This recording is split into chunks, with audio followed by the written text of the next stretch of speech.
Ողջույն Գարիկ, բարի գալուստ Hola, Բարսելոնա։ hola, gracias. Ինչպես ես քեզ զգում Բարսելոնայում։ Շատ լավ եմ, ինչպես տանը, այն տանը, որ տենց քիչ է լինում է, այդ տանը։ Գարիկ, ինչպես ծնվեց գիտարիոնի գաղափարը եւ ինչու հենց գիտարիոն։ Չնայած այս մասով բացատրությունը բացվածքը ես ստենդափի ժամանակ տալիս եմ, բայց ես էլ մի երկու բառով սիրով կասեմ,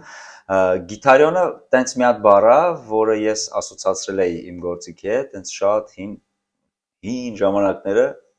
հաղորդում ունեինք, երեք պատեր կոչում իմպրովիզացիոն շոու էր, ու այնտեղ սկզբում միշտ գիտարով իմպրովիզացիա ենք անում հյուրերի հետ, գիտար այդ ժամանակ պարզապես գիտարիոն էի կոչում, հետո անցավ տենց այդ ժամանակը, բայց այդ անունը կպել էր էլի։ Անցավ ժամանակը ու վերջերս երբ որ գիտարիոնը գրում էինք, մտածում ենք ինչ անունով կարանք իրան կնքենք, 1000 տարբերակ ունեինք, լավերը կային մեջը, բայց օտար էին, էլի հարազատ չէր դառնում ինչ որ։ Մի քանի աշխատանքային անունով տեն շարունակեցինք անել, հետո երբ որ գիտարիոնը հիշեցինք, այդ անունը հասկացանք, որ հենց բան կար, որ ժամանակի ընթացքում ասոցացվել էր իմ հետ ու իմ գիտար նվագելու հետ, պետքա հենց մի անգամից որդեգրել այդ նույնը ինչ որ ունեինք ու հենց էլ դրեցինք Մի քիչ էլ իսպանական օտա հնչում։ Գիտարիոն ասում ես ու մի քիչ ձիու վրա ես ասում, ինքը շատ իսպանական օտա է, հենց գիտարիոն։ Գարիկ, ինչ տպավորություններ ունես Բարսելոնայից։ Մարդիկ, մշակույթը, քաղաքը։ Ես առաջին անգամ չեմ Բարսելոնայում, բայց հաստատ վերջին անգամ էլ չեմ, որովհետև ինքը տենց կարոտվող տեղ է, էլի, ես չեմ զարմանում, որ հայերը կարողանում են այստեղ իրանց շատ լավ զգան, ինչքան էլ որ կարոտում են Հայաստանին, բան, մեկ այն սումա տենց հայկականոց ինչ որ հարազատ բան տեսնում են այս ժողովրդի, իրանց ապրելակերպի, ջերմության, իրանց մենտալիտետի հետ բան ու Բարսելոնայում ես այդ ինքս եմ զգում, էլի, նախ շատ սիրում եմ Բարսելոնայի ճարտարապետությունը, ամեն ինչ էլ ինձ թվում է այստեղ նենցա որ կարող ես երկար ժամանակ անցկացնել, էլի։ Գարիկ, որքանով ես կարևորում Սփյուռքի հայ հանդիսատեսի հետ շփումը։ Չափազանց շատ, որովհետև ես այդքան չեմ ուզում տարանջատել Հայաստանի հայերի ու Սփյուռքի հայերի հետ մեր կապը, որովհետև ես մտածում եմ, որ տենց այսքան հայկանք ու վերջ, կապ չունի ոնց որ որտեղ։ Ու եթե տենց մի հատ որակ կամ մի հատ ֆորմատ, մի բան կա, որ մենք կիսում ենք Հայաստանի հայերի հետ, պարտադիր հավասարաչափ այդ նույնը պետք է կիսենք Սփյուռքում գտնվող մեր հայրենակիցների հետ, որտեղ հենց ամեն մի բանը, որ մենք անում ենք, կամ Սփյուռքի հայերն են անում, ամեն մեկը մի հատ կամուրջ է, որ կառուցվում է, էլի, այդ կամուրջով մենք կարողանում ենք կապը ու շփումը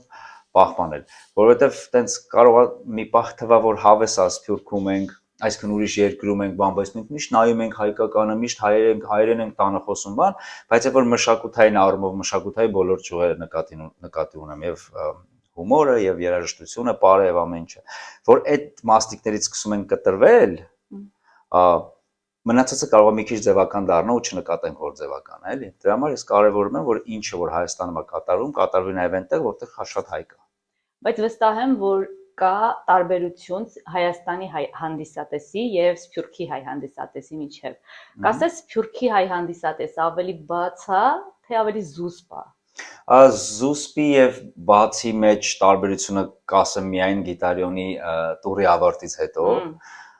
որովհետեւ մի քանի անգամ եկել ենք տարբեր համերգներով Եվրոպայով տուրալ ենք, ամեն անգամ տպավորությունը այլ է լինում ու նույն քաղաքներում, ամեն անգամ տարբեր է լինում։ Այդքան քաղաքի հետ չեմ կարող ասոցացնել, ինչքան որ հենց այդ օրվա մթնոլորտից է ձևավորվում, որովհետև Երևանում էլ պատկերացեք այդքան համերգ ենք ունենում, ամեն համերգ իրարից տարբեր է, այսինքն քաղաքը այդքան ոնց որ կապ չունի, բայց տարբերություն նաև կա այն առումով, որ ես Երևանի հանդիսատեսի բնավորությունը շատ ավելի լավ եմ ճանաչում ու ինձ ավելի հեշտ է կանխատեսել, թե ինչ ուղղությունով կգնա համերգը, դրսի հայերի մասով մի քիչ գուշակություն կա, որովհետև դե չգիտես այստեղի ակտուալությունը, տրամադրությունը, ինչն է այսօր այստեղ ամենախոսացող թեման, հասարակ այնց բաներ կա, որ դժվար է, այդ մի քիչ կռահելու վրա է, էլի։ Բայց դե մի հատ բան կա, որ Հայաստանում չկա, այդ կարոտի զգացողությունն է, որ ասենք դուրսը ունենք ժամուկես օրինակ համերգի, այդ ժամուկեսի ամեն վարկյանը այն տիպի են փորձում sense քաղել ու պինդ բռնվել դրսի հայերը, որ դու զգում ես, որ կոնկրետ իրանք ուզում են այդ ժամուկեսվա մեջ իրանք վերջի ասենք 10 տարվա կարոտը հանեն էլի Հայաստանից։ Գարիկ, որքանով է քո աշխատանքը նպաստում հայկական մշակույթի տարածմանն ու զարգացմանը եւ արդյոք քեզ համարում ես մշակույթի դեսպան։ Մի քիչ շատ ամպագորգոր է հնչում ու շատ պատասխանատու արտահայտությունը երբ որ ինչ-որ մեկը հենց ինքը իրան պետք է գնահատի, դրա համար հավանաբար երկուսի մասով էլ բավականին համեստ կարտահայտվեմ, հաստատ չեմ համարում ինձ դեսպան եւ նաեւ առաջին հարցը որ ասեք ինչքան որքանով է քո աշխատանքը նպաստում հայկական մշակույթի պահպանմանը։ Մշակույթի պահպանումն էլ ինքը բավականին շատ ծավալուն էլի խոսույթ է, էլի չեմ կարող այդպես վստահ ասել, որովհետեւ մենք ունենք հին մշակույթ, որի պահպանման համար կան մասնագետներ, կան արվեստագետներ, ովքեր իրենց կյանքը նվիրել են դարերի մեր մշակույթը նույն գծով շարունակելու համար։ Մենք մեր ոլորտում գործող մարդիկ ավելի շատ հենց իրենց ժամանակում ստեղծված ճյուղն ենք շարունակում, որովհետև հումորը ինքը հենց ակտուալության կարևորություն ունի, այսինքն հենց այդ պահին, հենց այդ ժամանակը նկարագրող ինքը բան ունի, դրա համար այս պահի ակտուալ հումորը կարծում եմ պահպանելու մեջ որոշակի դեր ամեն դեպքում ունեմ։ Եթե հումորը ինք իրանով հայկական մշակույթի մի ճյուղ համարենք, որը ամեն ժամանակաշրջանում իր թարմությունը պիտի ունենա եւ դրա շնորհիվ նաեւ երկար իր կյանքը, ապա ես մեր ժամանակում կարծում դրա մեջ դումա ունեմ ու դրանով շատ հպարտանում եմ։ Վստահ եմ, որ կփաստեմ բոլորը։ Մերսի բոլոր ջան։ Գարիկ, հնարավորություն ունես մեկ հաղորդագրություն ուղարկել Սփյուռքում գտնվող յուրաքանչյուր հայի, ինչ կասես։ Փող կտակ,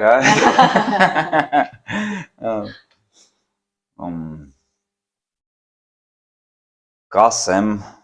որ ինչերի էլ որ դուք հասնեք Սփյուռքում, իսկ Սփյուռքում գիտեք, որ հայերը շատ մեծ հաջողություններ են հասնում, ամենակարևոր հաջողությանը, որ դուք երբևէ կարող եք հասնել, դա ձեր երեխաներին հայկականից, Հայաստանից չկտրելն է։ Ամեն ինչ անեն, որ ինչպես իրենք ունեն կարոտ, ինչպես իրենք ունեն հիշողություն Հայաստանի մասին, որպես մարդիկ, ովքեր ինչ-որ մի ժամանակ ապրել են Հայաստանում, նույն այդ կարոտն ու հիշողություններն ու Հայաստանի հետ կապվածությունը կարողանան դնել իրենց այն սերունդի մեջ, ովքեր Հայաստանում չեն ծնվել ու ավելի շատ մեծ ռիսկի տակ են խառնվելու ու հեռանալու հայկականից։ Այդ հաղորդագրությանս մեջ կուզեի նրանց խնդրել, որ ամեն ինչ անեն, որպեսզի իրենց երեխաները կապը չկտրեն Հայաստանի հետ։ Շնորհակալ ենք Գարիկ ջան ու հաջողություն ենք քեզ մաղթում քո երեխային, սիրով սպասում ենք։ Շատ շնորհակալ եմ կազմակերպելու համար, շնորհակալ եմ վստահելու համար ու շնորհակալ եմ այս հնարավորությունը տալու համար։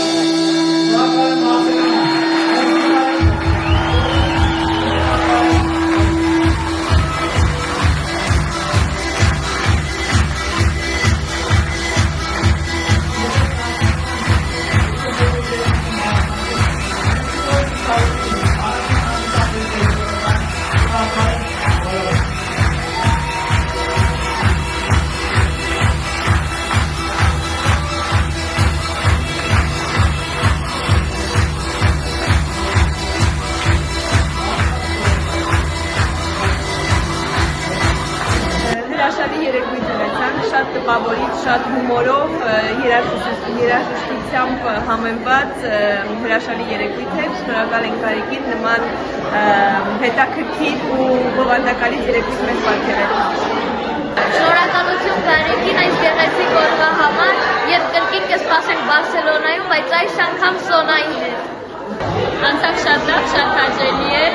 շատ ուրախացանք, սպասվածից էլ ավելի լավ անցավ, հուսում ենք հաջորդ անգամ կկազմակերպվեն Սոնայի հետ համերգող երեկույթ։